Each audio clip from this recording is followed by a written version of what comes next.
দিয়েছো, এত ভালোবাসো কেন মালিক আমায়, কি করে শুকর তার করিয়া দায়, এত ভালোবাসো কেন মালিক আমায়, এত ভালোবাসো কেন মালিক আমায়।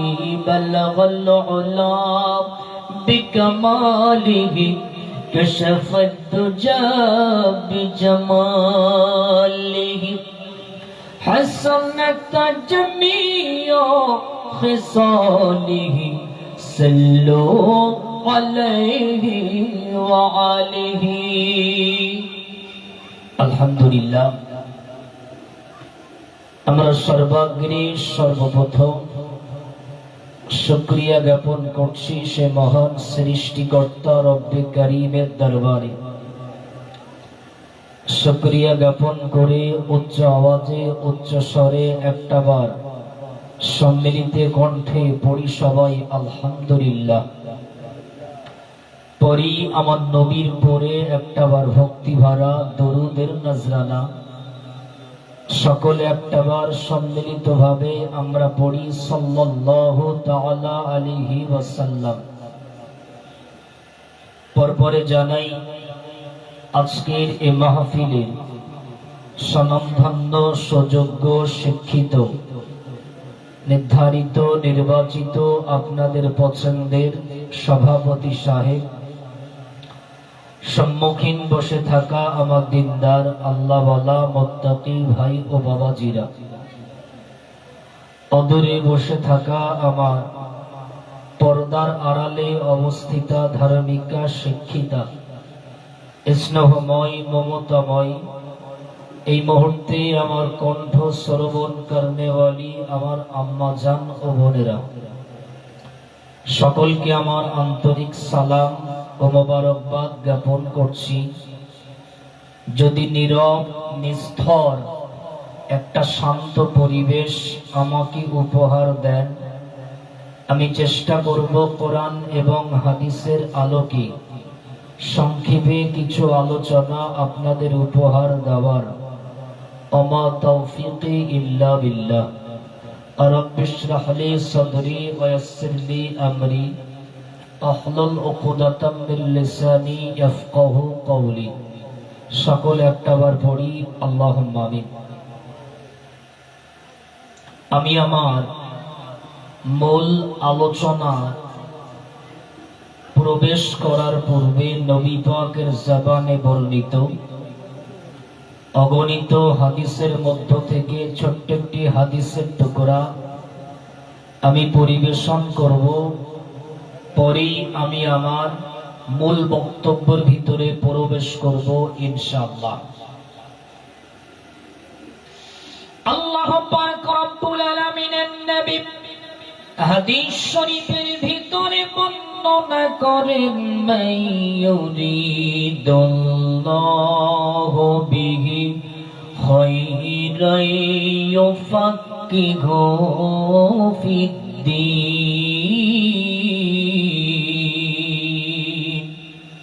আল্লাহ যাকে ভালো চান, যাকে ভালো মনে করেন, আল্লাহ তাকে ইলমিয়াতের নূর তথা কোরআনের জ্ঞান, হাদিসের জ্ঞান, শরিয়াতের জ্ঞান কিছু শিখবার বুঝবার আল্লাহ তৌফিক দান করেন। সকলে পড়ি আল্লাহুম্মা আমিন। আজকে যে আপনাদের কোরআন আল কারীম থেকে ধর্মের কিছু কথা শুনবার শিখবার আল্লাহ তৌফিক দিয়েছেন, আমরা সবাই খুশি তো বাবু? যারা খুশি একটু তাকবীরের ধ্বনি আমি চাইছি। নারায়ে তাকবীর, আরো জোরে নারায়ে তাকবীর। আল কোরআনের আলো, আল হাদিসের আলো, নারায়ে তাকবীর। আলহামদুলিল্লাহ। এই মুহূর্তে এই পবিত্র পাক মাহফিলে আমরা আজকে যে কতজন মানুষ বসেছি বাবু, আমরা কিন্তু সকলেই একই ধর্মের মানুষ। কথা ঠিক না ভুল বাবু? আমাদের ধর্মের নাম হলো ইসলাম। আর জাতিগতভাবে আমরা হলাম মুসলমান। আমরা মুসলমান, আমরা আমাদের নিজ ধর্ম ইসলামকে মহাব্বত করি, ভালোবাসি। আমরা মুসলমান, আমরা আমাদের কোরআনকে মহাব্বত করি, ভালোবাসি। আমরা মুসলমান, আমরা আমাদের নবীকে মহাব্বত করি, ভালোবাসি। আমরা মুসলমান, আমরা আমাদের সৃষ্টিকর্তা খালিক ও মালিক মহান আল্লাহকে ভালোবাসি, মহাব্বত করি। সত্যিকারের প্রেম ভালোবাসা আমাদের হৃদয়ে আছে বলেই আজকে আরামের বিছানা ত্যাগ করে আমি আপনি বসেছি জমিনের উপরে। আল্লাহ পাক রব্বুল আলামিন আমাদের একসাথে তার পরকালে চিরস্থায়ী জান্নাতে এমন ভাবে থাকার তৌফিক দান করেন। সকলে পড়ি আল্লাহুম্মা আমিন। পর কথা, এই পৃথিবীর জমিনে আল্লাহ পাক রব্বুল আলামিন আমাদেরকে সৃষ্টি করেছেন একটি গাইডলাইনস দিয়ে। দেখুন, এই পৃথিবীর জমিন থেকে খুব সহজে মহান আল্লাহর জান্নাতটি অর্জন করার জন্য, ইহদিনাস সিরাতাল মুস্তাকিমের পথের প্রতীক হওয়ার জন্য আমাদেরকে দিয়েছেন একটি আসমানি গ্রন্থ, যার নাম আল কোরআন। একবার জোরে পড়ি সুবহানাল্লাহ। যে কোরআনের ভিতরে আছে মহাকাশ তথ্য, যে কোরআনের ভিতরে আছে ভূতত্ত্ব, যে কোরআনের ভিতরে আছে লাইফ সায়েন্স, যে কোরআনের ভিতরে আছে বায়ো সায়েন্স, যে কোরআনের ভিতরে আছে অর্থনীতি, সমাজনীতি, চুক্তিনীতি, রাষ্ট্রনীতি, পররাষ্ট্রনীতি। এক কথায় আমার আল্লাহ এক কোরআনের ভিতরে সবকিছুকে স্থান দিয়েছেন। একবার মন খুলে পড়ি সুবহানাল্লাহ। এই কোরআন আল কারীমের মধ্যে পারার সংখ্যা কটা আছে কে বলতে পারবেন বাবু? জি জি জি, 30টা। আর 30টা পারা জুড়ে আছে 114টা সূরা। আমি কি ভুল বললাম নাকি বাবু? 114টা সূরার মধ্য থেকে 91 নাম্বার সূরা, যে সূরার নাম হলো সূরাতুশ শামস। কি বললাম বাবু? সূরাতুশ শামস। মনে রাখবেন, আমি আমার আলোচনার প্রথমেই আপনাকে বলে রাখি, আমি প্রতিটা কোরআন আল কারীমের এমন মজলিসকে নির্ধারিত নির্দিষ্ট একটা সময়ের জন্য আমি ক্লাস মনে করি। আপনি প্রথম থেকে শেষ পর্যন্ত আমার আলোচনা শুনবেন। কোরআন হাদিসের আলোকে চমৎকার কিছু আলোচনা আপনি উপহার পাবেন, যেটা আপনার আমলের জিন্দেগিতে কাজে লাগবে ইনশাআল্লাহ। তাহলে 114টা সূরার মধ্য থেকে 91 নাম্বার সূরা, যার নাম সূরাতুশ শামস। ওয়াশ শামসি ওয়া দুহাহা ওয়াল কমারি ইযা তালাহা ওয়ান নাহারি ইযা জাল্লাহা। ইমামের কণ্ঠে এই তেলাওয়াত শুনে শুনে অনেকের মুখস্থ আছে না বাপ? অনেকে মুখস্থ আছে। এই সূরাটার মধ্যে আয়াতের সংখ্যা আছে 15টা। কটা বললাম? 15টা। খুব গভীর ভাবে আমার আলোচনা বোঝেন ইনশাআল্লাহ। একটা ছাত্র সেজে বসেন, কিছু পাবেন। এই সূরাটার ভিতরে আয়াতের সংখ্যা কটা বললাম? বলেন বলেন। 15টা। এই 15টা আয়াতের মধ্য থেকে মহান আল্লাহ 1 থেকে নিয়ে 7 নম্বর আয়াত পর্যন্ত তিনি তার সৃষ্টির কসম খেয়েছেন। আমরা পৃথিবীতে কসম ব্যবহার করি কাউকে কোনো কথা বিশ্বাস দেওয়ার জন্য। কথা ঠিক না বল? ঠিক মহান আল্লাহ কোরআন আল কারীমের মধ্যেও একাধিক জায়গায় তিনি কসম ব্যবহার করেছেন কোরআন আল কারীমের কিছু আয়াতের গুরুত্ব বোঝানোর জন্য। একবার জোরে বলুন সুবহানাল্লাহ। এখন আপনারা যদি প্রশ্ন করেন, হুজুর আমরা তো মুসলমান, কোরআনকে বিশ্বাস করি, মহাব্বত করি, ভালোবাসি, গুরুত্ব দেই, কিন্তু আল্লাহ কোরআন শরীফে কসম খেলেন কেন? এই প্রশ্নটা আসতে পারে না পারে না বাবু?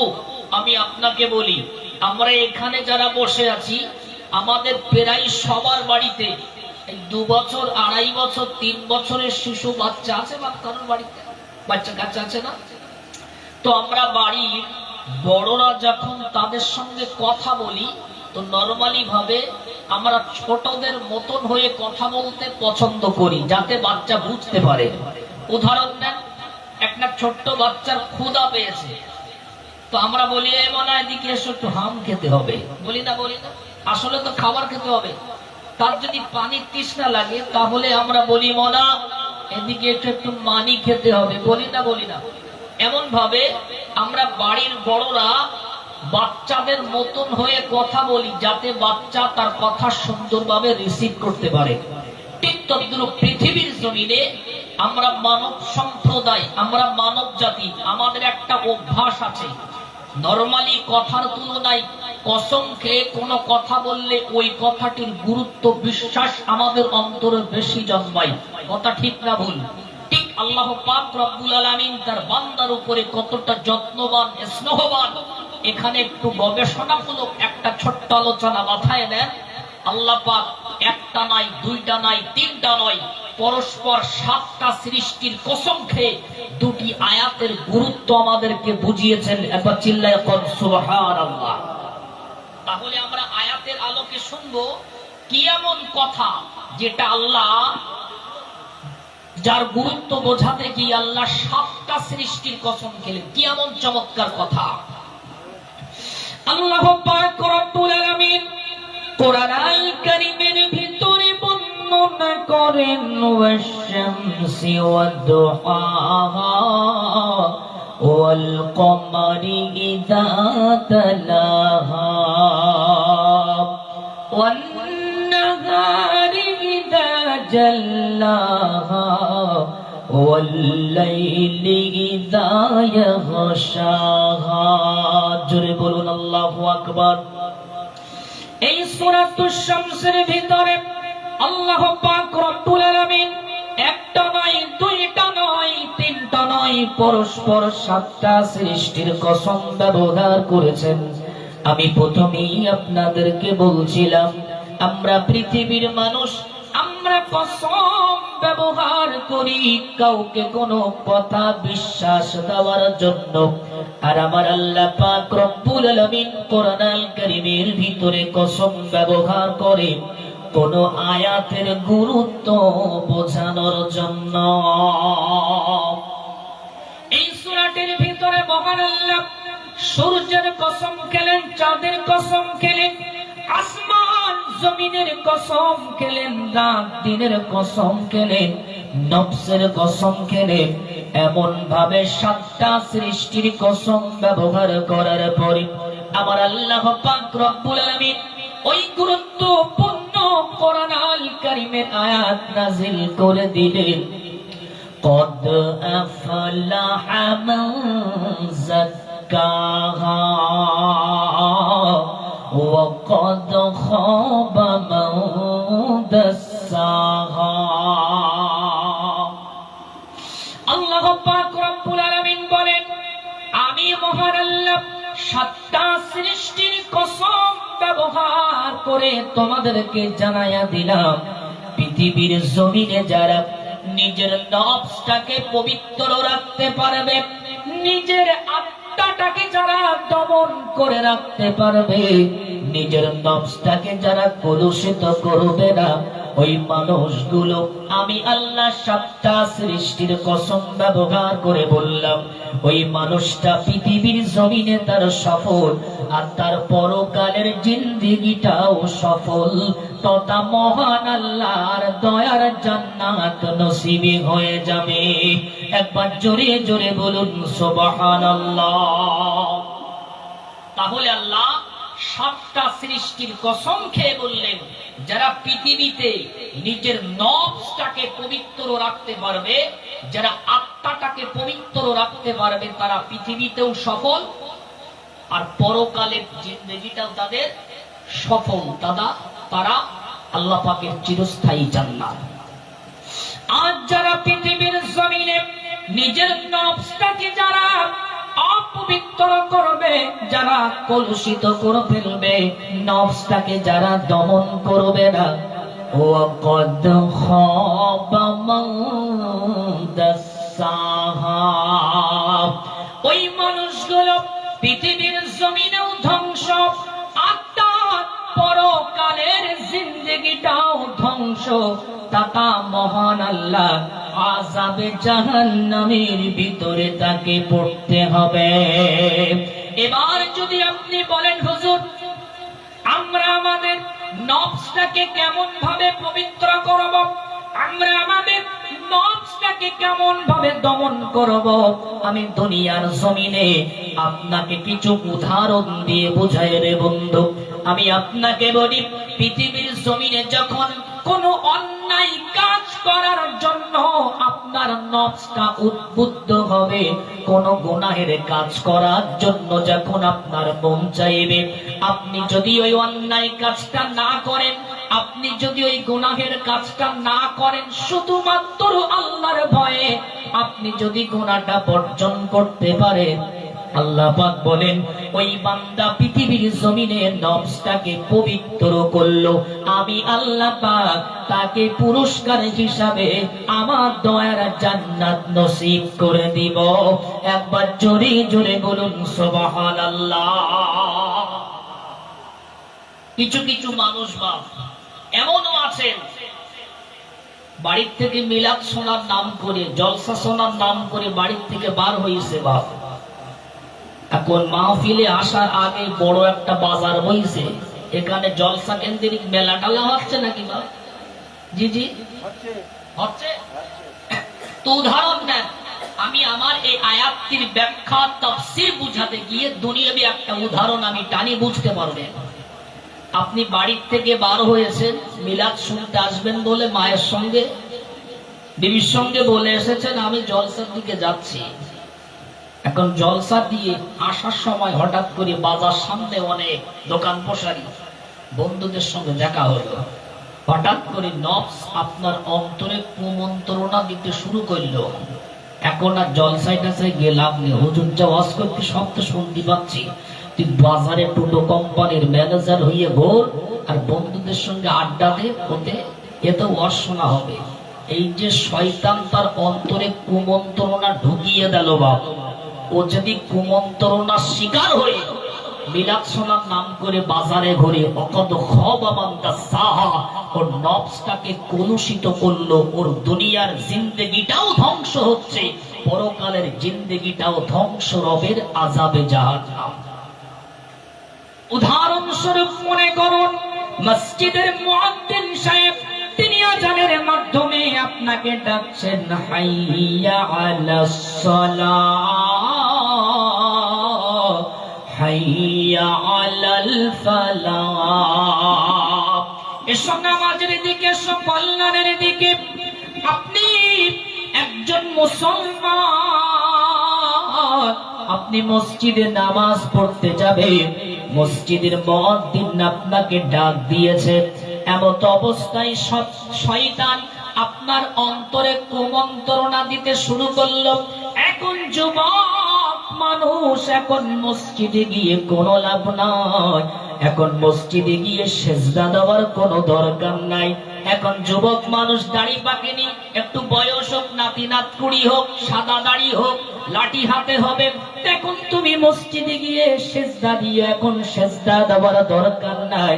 ও যদি নফসের গোলামি করে মহান আল্লাহর সিজদা না দেয়, আল্লাহ পাক বলেন ওয়াকাদ খাবা মান দাসাহা,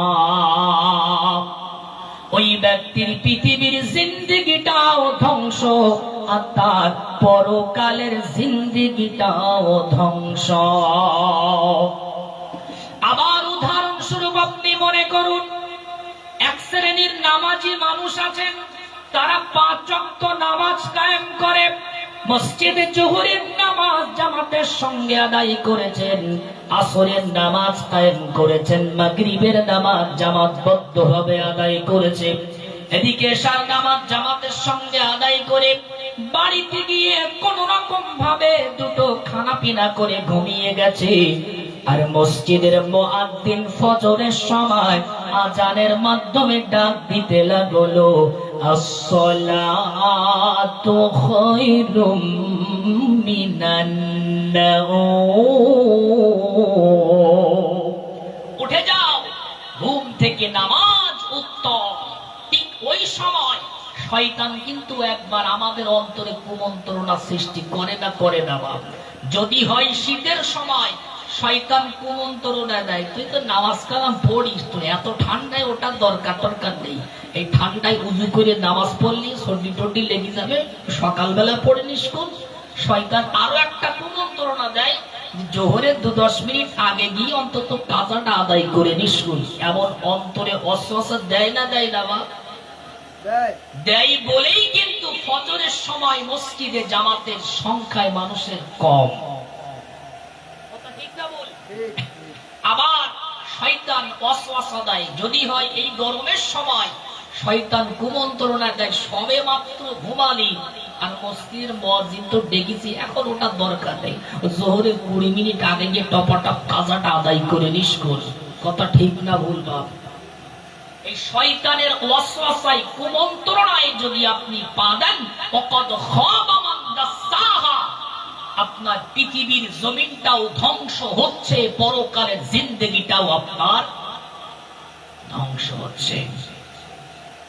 প্রকৃত পক্ষে কোন মানুষের হৃদয়ে যদি মহান আল্লাহর ভয় থাকে, কি জোহর, কি আসর, কি এশা, কি ফজর, মসজিদের মুয়াজ্জিনের আওয়াজ শুনে সে মসজিদে গিয়ে রবকে ওই সময়ের মধ্যেই সিজদা দেয়। কথা ঠিক না ভুল? যারা প্রকৃত পক্ষে মহান আল্লাহর ভয় করে, এই তাকওয়া যাদের ভিতরে আছে, আল্লাহ পাক তাদের কোরআন শরীফে একটা পুরস্কারের ঘোষণা করেছেন। ওই পুরস্কারের কথাটা আমি একটু বলি, কোরআনের আয়াতের আলোকে একটু মাথায় নেন। আল্লাহ পাক রব্বুল আলামিন কোরআন আল কারীমের ভিতরে পারা নাম্বার 30, সূরার নাম সূরাতুন নাজিআত, আয়াত নাম্বার 40-41 আল্লাহ পাক বলেন, ওয়া আম্মা মান খাফা মাকাম রাব্বিহি ওয়া নাহান নাফসা আনিল হাওয়া ফাইন্নাল জান্নাতা হিয়াল মাওয়া। একবার চিল্লায়া কোন আল্লাহু আকবার। আল্লাহ পাক রব্বুল আলামিন বলেন, যারা পৃথিবীর জমিনে নফসের গোলামি করবে না, যারা পৃথিবীর জমিনে সমস্ত অন্যায় কাজ মহান আল্লাহর ভয় করে বর্জন করবে, মহান আল্লাহ বলেন, আমি আল্লাহ কোরআন শরীফে পুরস্কারের ঘোষণা করলাম, ফাইন্নাল জান্নাতা হিয়াল মাওয়া, আমি আল্লাহ আমার দয়ার জান্নাত। একবার চিল্লায়া কোন সুবহানাল্লাহ। প্রকৃত পক্ষে মহান আল্লাহকে যারা ভয় করবে, আল্লাহ তাদের জন্য দ্বিতীয় পুরস্কার পবিত্র কোরআন আল কারীম পারা নাম্বার 27, সূরার নাম